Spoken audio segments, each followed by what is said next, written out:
आता तुम्ही जो मुद्दा मांडलात तोच धागा पकडून अगदी थोडक्यात पंतप्रधानांनी जेव्हा या GST संदर्भातली घोषणा केली त्यानंतर वारंवार ते याला आत्मनिर्भर भारताशी जोडतायत. त्याचबरोबर स्वदेशीचा मुद्दा ते वारंवार यामध्ये मांडतायत. या GST सुधारणा, याला जोडला गेलेला आत्मनिर्भर भारत आणि स्वदेशीचा मुद्दा याची सांगड घालून आपल्या अर्थव्यवस्थेवरती येणाऱ्या काळामध्ये कसा चांगला परिणाम होऊ शकतो यावरती काय भाष्य कराल?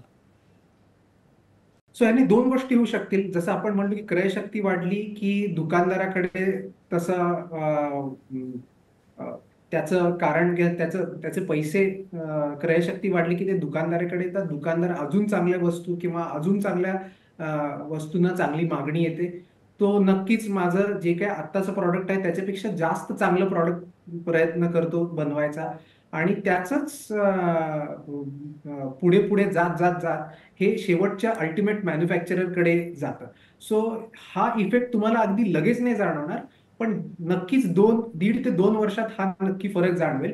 किंबहुना तुम्ही आत्ताच बघत असाल की आपले युनिकॉर्न्स जसे वाढतायत, तर त्या युनिकॉर्न्स तर ही एक गोष्ट झाली. पण तुम्ही छोट्या छोट्या लेवलला गावाखेड्यांमध्ये किंवा सिटीजमध्ये, टाउन्समध्ये या सगळ्या गोष्टींचं अनुसरून जे एकूण नवीन चांगला नवीन परिणाम टेक्नॉलॉजी. या सगळ्यामध्ये दिसून येईल असं दिसतंय. क्षितिजी, तुम्ही या चर्चेत सहभागी झाल्याबद्दल आपले मनापासून आभार. पुन्हा भेटूयात पुढच्या भागात. नमस्कार. नमस्कार.